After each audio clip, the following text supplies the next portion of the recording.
আবার একটা latest update, latest government job নিয়ে তোমাদের মধ্যে হাজির হয়ে গেছি।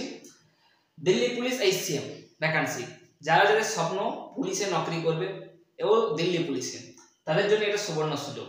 দেখো এখানে পোস্টের সংখ্যা রেখেছি, সিলেকশন প্রসেস কি রয়েছে, কোয়ালিফিকেশন কত লাগবে, তোমাদের হাইট ওয়েট চেস্ট কত লাগবে, সবকিছু ডিটেলসে জানিয়ে দিয়েছি। তোমরা ভিডিওটা ওয়াচ করো, স্কিপ করো না, এবং যারা আমার চ্যানেল নতুন তারা অতি অবশ্যই চ্যানেলটাকে সাবস্ক্রাইব করে দিও। দেখো দিল্লি পুলিশ HCM 2025, HCM অর্থাৎ head constable ministerial. Head constable ministerial তোমাদের BSF এও তোমরা দেখতে পেয়েছো, ভ্যাকান্সি বার হয়েছিল 1700 প্লাস। দিল্লি পুলিশেও তোমরা দেখতে পাচ্ছ যে HCM এর ভ্যাকান্সি বার হয়েছে। দেখো পোস্টের সংখ্যা কত, 400 প্লাস, তোমাদের পোস্ট রাখা হয়েছে কত, 400 প্লাস। এবার এজ, দিল্লি পুলিশ HCM এ আবেদন করার জন্য সেম এজ 18 থেকে 25 ইউআর। যারা ওবিসি তারা 18 থেকে 28, যারা SC ST তাদের 18 থেকে 30। সিলেকশন প্রসেস কি রয়েছে, ফার্স্টে তোমাদের হবে CBT টেস্ট অর্থাৎ কম্পিউটার বেসড টেস্ট। CBT অর্থাৎ কম্পিউটার বেসড টেস্ট তোমাদের হবে। PET এন্ড PST হবে অর্থাৎ physical efficiency test and physical standard test, দুটো হবে। নেক্সট তোমাদের যদি এখানে পাস করো তাহলে তোমাদের টাইপিং হবে, টাইপিং পাস করলে ডিগ্রি এন্ড মেডিকেল হবে। দেখো কোয়ালিফিকেশন কি থাকবে এই পোস্টের জন্য, HCM এর পোস্টের জন্য কোয়ালিফিকেশন কি রাখা হয়েছে, সিম্পলি তোমরা যে 12 পাস করে থাকো এনি স্ট্রিম, যে কোনো শাখাতে সায়েন্স কমার্স আর্টস, তাহলে তোমরা এখানে এলিজিবল। এবার এই পোস্টের জন্য স্যালারি কত আছে, নোটিফিকেশন যেটা বলা আছে সেটাই আমি বলছি। স্যালারি এখানে 25,500 থেকে 81,100 পর্যন্ত দেওয়া হবে। এটা বেসিক পে, DA TA মিলিয়ে এটা তোমরা 50K ধরে নিতে পারো।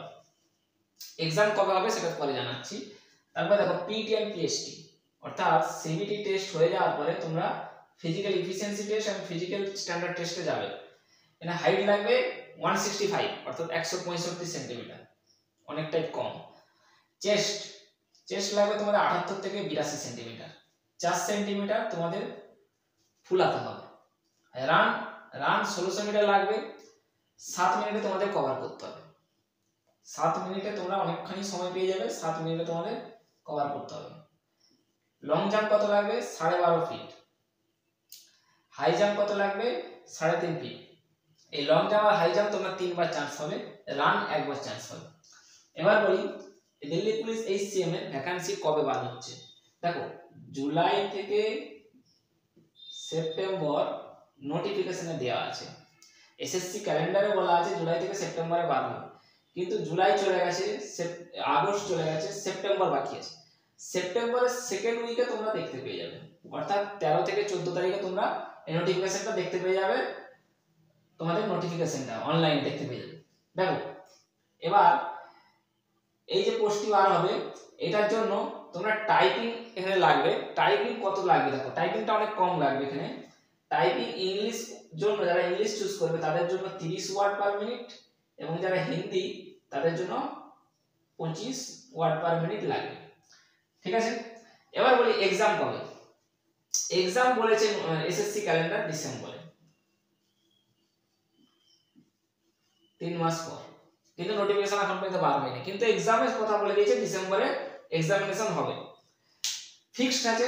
সিলেবাস কি কি আছে সবকিছু ডিটেইলসে জানিয়ে দেবো, তোমরা কমেন্ট করবে। এই ছিল দিল্লি পুলিশ HCM এর update, selection process, qualification, PET and PST। I hope তোমাদের ভিডিওটা ভালো লেগেছে। ভিডিওটা ভালো লাগলে অতি অবশ্যই শেয়ার করে দেবে।